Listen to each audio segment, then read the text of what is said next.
जी class, तो ये है सेकेंड पोर्शन हमारा यूरिन कंसंट्रेशन एंड डाइल्यूशन का।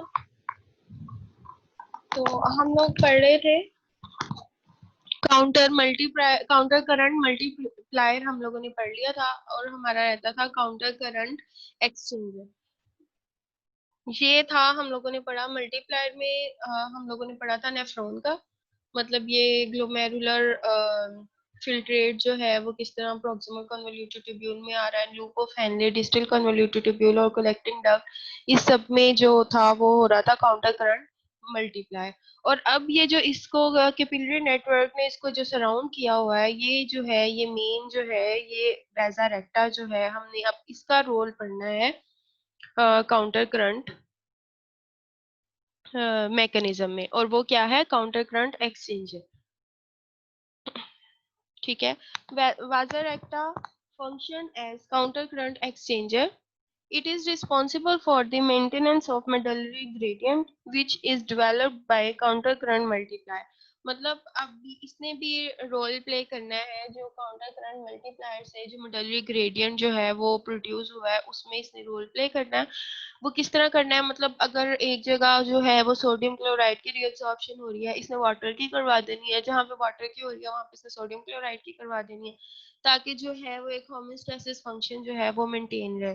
ठीक है। Role of vasa recta in maintenance of medullary gradient. Vasa recta act as counter current exchanger because of its position, क्योंकि इसने उसको सराउंड किया हुआ है। It is also U shape tubule with a descending limb, hairpin bend and ascending limb. Vaza recta runs parallel to the loop of Henle.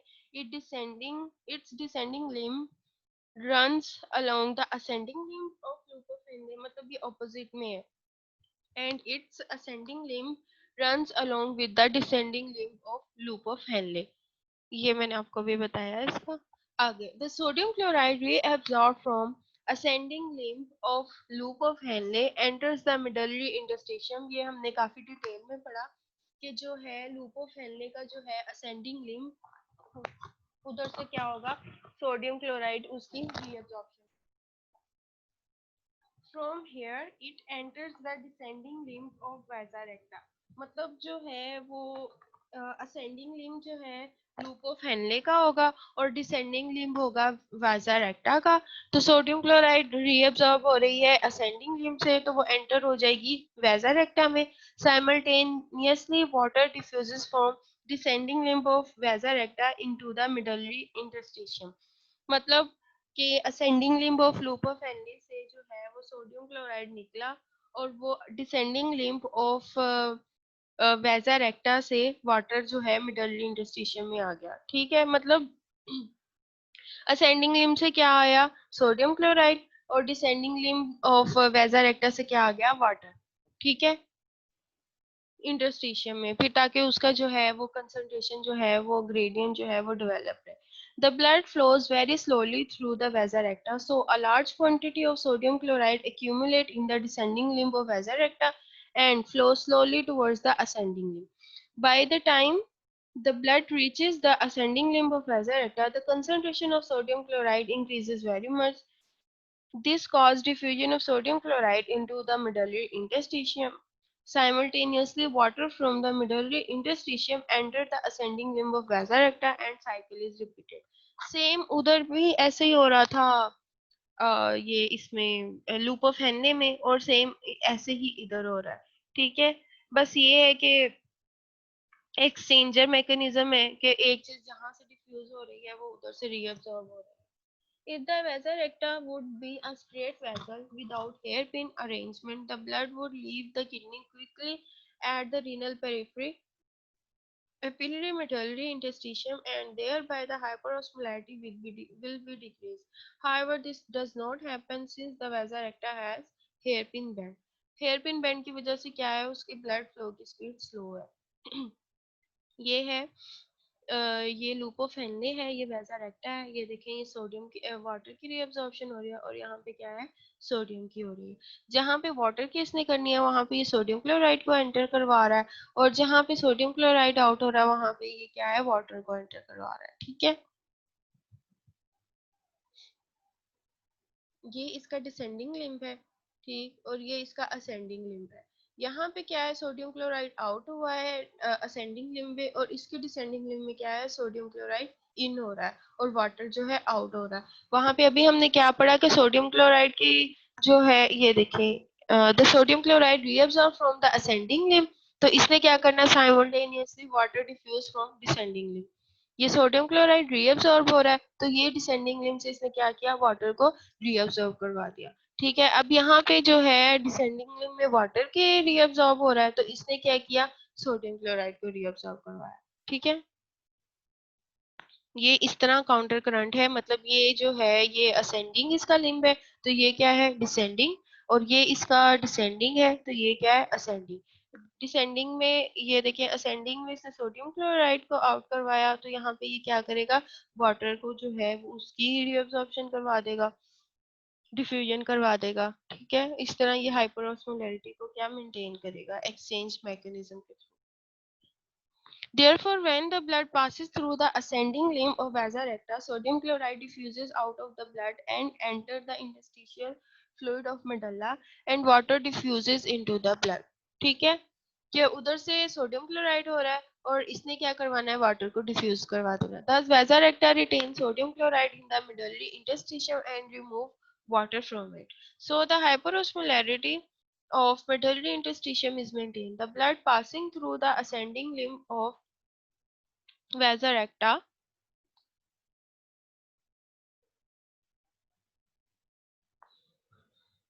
the blood passing through ascending limb of vasa recta may carry a very little amount of sodium chloride from the medulla. Recycling of urea also occurred through the vasa recta from medullary interstitium along with sodium chloride. Urea also entered the descending limb of vasa recta when the blood passes through ascending limb of vasa recta. Urea diffused back into the medullary interstitium along with the sodium chloride. The sodium chloride and urea are exchanged for the water between ascending and descending limb of vasa recta. Hence, this system is called counter current exchange. मतलब sodium chloride और urea को इसने water के against जो है इन्होंने इसने exchange करवाना है, और the whole system is known as counter current exchange. Role of antidiuretic hormone. Final, the concentration of urine is achieved by the action of antidiuretic hormone. ये क्या है, पिट्यूटरी से सिक्रेट होता है, इसने क्या करना होता है, वाटर की रीअब्सॉर्प्शन करवानी होती है, जस्ट इसलिए कि जैसे स्टार्ट में पढ़ा था तो 1800 ml जो है वो ग्लोमेरुलर फिल्ट्रेट प्रोड्यूस होता है, तो अगर उसमें इतना वाटर होता है, अगर वो सारा ही सिक्रेट आउट हो जाए तो बॉडी में क्या हो, सीरियस थ्रेट्स हो वाटर डिहाइड्रेशन के, इसकी वजह से क्या है, पिट्यूटरी जो है anti diuretic hormone secrete out करवाता है। उसने क्या करना होता है, एक्सेस वाटर को सिक्रीट नहीं होने देना, उसने वाटर की रीअब्सॉर्प्शन करवानी है। Normally, the distal convoluted tubule and collecting duct are not permeable to water, but the presence of antidiuretic hormone makes them permeable, resulting in water reabsorption. Water reabsorption induced by antidiuretic hormone is called facultative reabsorption of water. A large quantity of water is removed from the fluid while passing through the distal convoluted tubule and collecting duct, so the urine becomes hypertonic with an osmolarity of 1200 milliosmol per liter. मतलब उसमें water contents कम है, उसमें fluids की quantity ज्यादा है, तो वो hyper osmolar हो जाएगा। समरी अब क्या है यूरिन कंसंट्रेशन की। When the glomerular filtrate passes through the renal tubule, its osmolarity is altered in different segments as described below. First of all, क्या आ गया, Bowman capsule.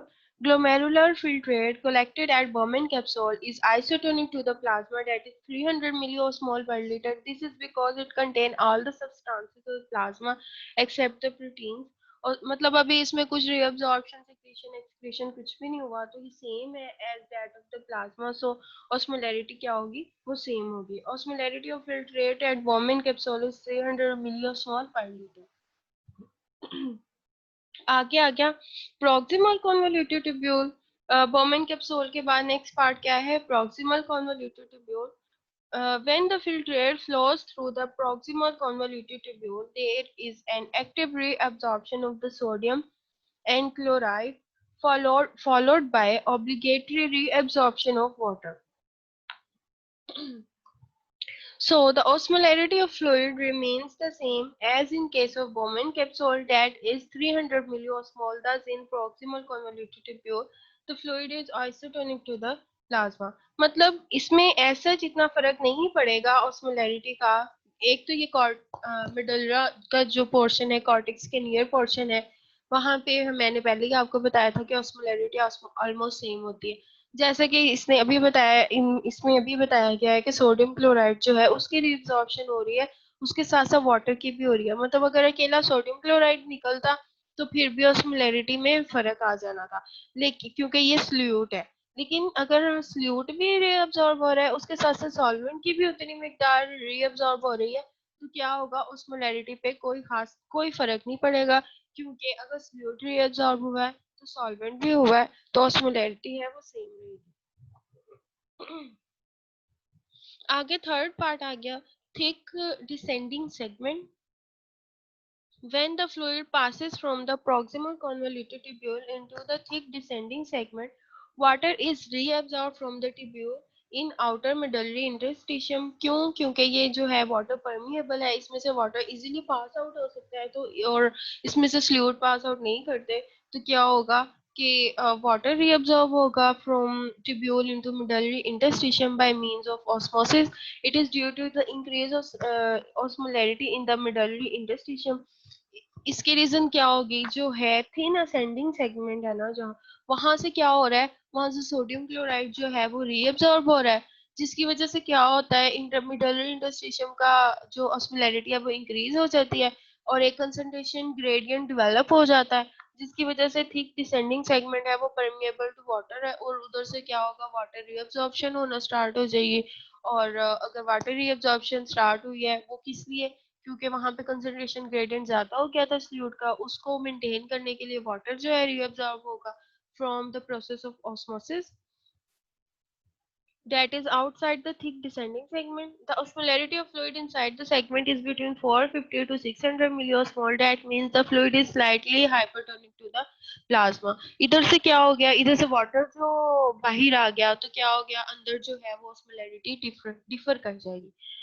आगे है thin descending segment of loop of Henle. As the thin descending segment of loop of Henle passes through the inner medullary interstitium, which is increasingly hypertonic, more water is reabsorbed. ये भी क्या है, water permeable है, और जैसे कि thin ascending में जो वो सोडियम क्लोराइड की reabsorption हो जा रही है, तो वहाँ पे hyperosmolarity इंक्रीज होती जा रही है, हाइपरटोनिक होता जा रहा है, तो इस वजह से यहाँ से भी वाटर जो है कॉन्स्टेंटली रीअब्सॉर्ब होगा. This segment is highly permeable to water, so the osmolarity of tubular fluid become equal to that of the surrounding medullary interstitium.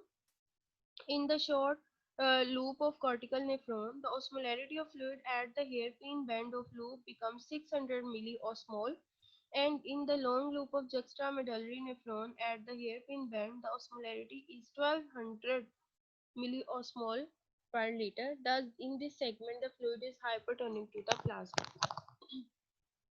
आगे thin ascending segment of Henle, loop of Henle. When the thin ascending segment of loop ascend upwards through the medullary region, osmolarity decreased gradually due to the concentration gradient. Sodium chloride diffused out of the tubular fluid and the osmolarity decreased to 400 milliosmol per liter. मतलब क्या हुआ था यहाँ पे, मैंने आपको जैसे पहले भी बताया था कि थिक डिसेंडिंग सेगमेंट है, इधर से वाटर रीअब्सॉर्ब होना स्टार्ट हुआ है, जब वाटर निकलता जाएगा तो क्या होगा, अंदर जो है वो osmolarity इंक्रीज कर जाएगी. सॉल्वेंट निकल गया, फ्लूइड की कंसंट्रेशन ज्यादा हो गई, तो क्या होगा, osmolarity अंदर ज्यादा हो जाएगी, बाहर कम हो जाएगी. मतलब बाहर भी ज्यादा हो जाएगी क्योंकि वाटर बाहर चला गया, बाहर भी ज्यादा हो गई, अंदर भी ज्यादा होगी, लेकिन जो प्लाज्मा है उससे जो है वो ज्यादा हो जाएगी, क्योंकि प्लाज्मा की 300 थी, अंदर से वाटर निकल गया, अगर लेट सपोज 400 या 600 हो गई, तो प्लाज्मा से तो ज्यादा ही हुई ना, और मिडलरी इंटरस्टिशियम में वाटर चला गया, और तो वाटर की वजह से मिडलरी इंटरस्टिशियम में ज्यादा हो जाएगी, 400 या 600 हो गई. फिर जो थिन डिसेंडिंग सेगमेंट है, इधर से मोर वाटर रीअब्सॉर्ब हुआ, तो जो है ओस्मोलैरिटी और ज्यादा डिफर कर जाएगी. विच और वो पहुंच जाएगी 1200 मिलियोस्मोल पर लीटर। लेकिन आगे जो है क्योंकि यहाँ पे ऑस्मोलैरिटी बहुत ज्यादा हो गई है तो उसको मेंटेन करने के लिए नेक्स्ट स्टेप जो है थिन असेंडिंग सेगमेंट, वहां से क्या, अब वाटर तो पहले ही निकल चुका है, अब क्या होगा, उधर से सल्यूट का निकलना स्टार्ट हो जाएगा। सल्यूट्स में क्या आ गया, सोडियम क्लोराइड जो है वो रीअब्जॉर्ब होंगे। जब सॉल्वेंट तो पहले निकल चुका, अब सल्यूट निकल गया तो क्या होगा, ऑस्मोलैरिटी डिक्रीज होना शुरू हो जाएगी और वो पहुंच जाएगी 400 मिलियोस्मोल पर लीटर। लेकिन फिर भी ये प्लाज्मा से ज्यादा ही है। The fluid in this segment is slightly hypertonic to the plasma. आगे उसके बाद नेक्स्ट पोर्शन आ गया thick ascending segment. This segment is impermeable to the water, but there is active reabsorption of the sodium and chloride from this. The reabsorption of sodium decreases the osmolarity of tubular fluid to a greater extent. The osmolarity is between 150 and 200 milliosmol. The fluid inside become hypertonic to the plasma. अब यहाँ पे क्या active reabsorption of sodium chloride होगी और वो कुछ ज्यादा हो गई, ज्यादा सोडियम जो है ग्रेटर एक्सटेंट पे हो रही है तो क्या हो गया, ऑस्मोलैरिटी जो है वो ज्यादा ही डाउन हो जाएगी, मतलब वो hypotonic to the plasma, hypo mean less to the plasma हो जाएगी। नाउ द लास्ट स्टेप क्या है, distal convoluted tubule and collecting duct in the presence of antidiuretic hormone. Distal convoluted tubule and collecting duct become permeable to the water. क्योंकि यहाँ पे anti diuretic hormone आया है from क्योंकि इसने water की फर्दर रीअब्जॉर्प्शन करवानी है, क्योंकि पिछले पार्ट्स जो थे थिन असेंडिंग और थिक असेंडिंग वो वाटर इम्परमिएबल थे। यहाँ पे एंटी डायूरेटिक हार्मोन परमिएबिलिटी करवाएगा, वाटर को रीअब्जॉर्ब करवाएगा एंड द फाइनल कंसंट्रेशन और जो है फाइनल स्टेप है in the concentration of urine.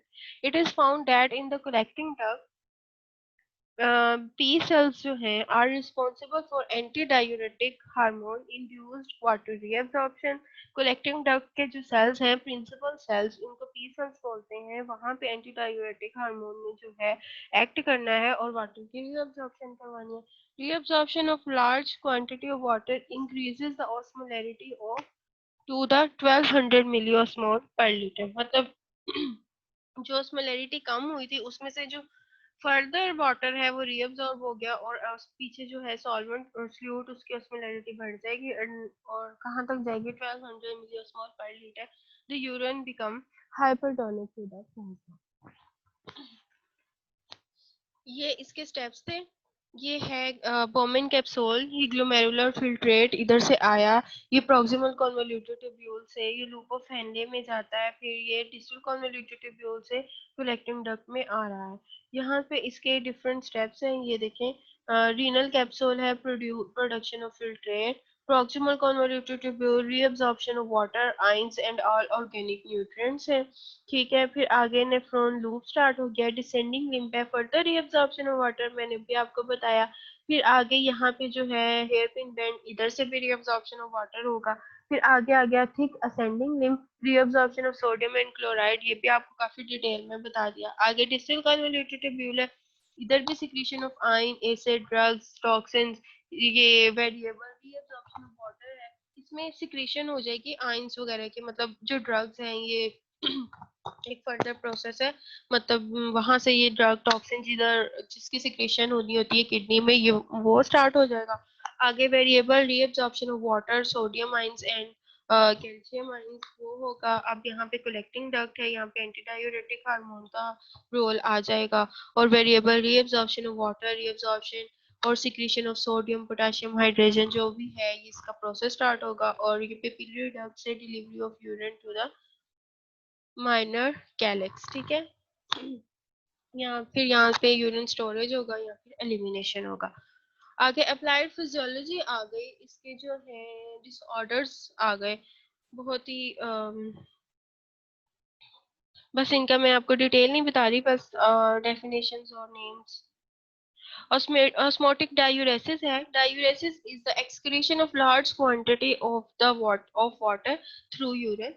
Osmotic diuresis is the diuresis induced by osmotic effect of the fluid like glucose. It is common in diabetes mellitus। ठीक है, Second है polyuria. Polyuria is the increased urinary output with frequent voiding. It is common in diabetes insipidus. Um, in this disorder, the renal tubule fail to reabsorb water because of ADH deficiency. मतलब जो anti diuretic hormone है उसकी deficiency की वजह से water जो है वो रीएब्जॉर्ब नहीं होगा और इसमें है पॉलीयूरिया होगा is increase urinary output increase हो जाएगी लेकिन वाटर रीएब्जॉर्ब नहीं होगा मतलब डाइल्यूट यूरिन जो है वो इंक्रीज वो होगा सिक्रिएट आउट होगा नाउ थर्ड स्टेप है syndrome of inappropriate hypersecretion of ADH. Syndrome of inappropriate hyper secretion of ADH, antidiuretic hormone. It is pituitary disorder characterized by hypersecretion. मतलब जो हमने पीछे पढ़ा था उसमें क्या होगा वो सिक्रीशन नहीं हो रही एडीएच की और इसमें हाइपर सिक्रेशन हो जाएगी एडीएच की मतलब एक्सेस एडीएच का वाटर रिटेंशन मतलब मोर वाटर इन बॉडी होगा and decrease the osmolarity of extra cellular fluid. Nephrogenic diabetes insipidus sometimes ADH secretion is normal but the renal tubule fail to give response to ADH resulting in the polyuria. मतलब पीछे pituitary से कोई issue नहीं है लेकिन जो P cells थे collecting duct में वो fail to response to the ADH और जिसकी वजह से पोलीयूरिया हो जाएगा. This condition is called nephrogenic diabetes insipidus. Bartter syndrome is a genetic disorder characterized by defect in the thick ascending segment. This causes decreased sodium and water reabsorption resulting in the loss of sodium and water through the urine. मतलब जितना भी वो sodium chloride पीछे से आएगा उस सारे को ये सिक्रेट आउट कर देगा उसकी रीअब्जॉर्प्शन नहीं होगी तो बॉडी में सोडियम एंड क्लोराइड की जो है वो लॉस हो जाएगा. Thank you. This was all about today's lecture. If you have any question, you can ask.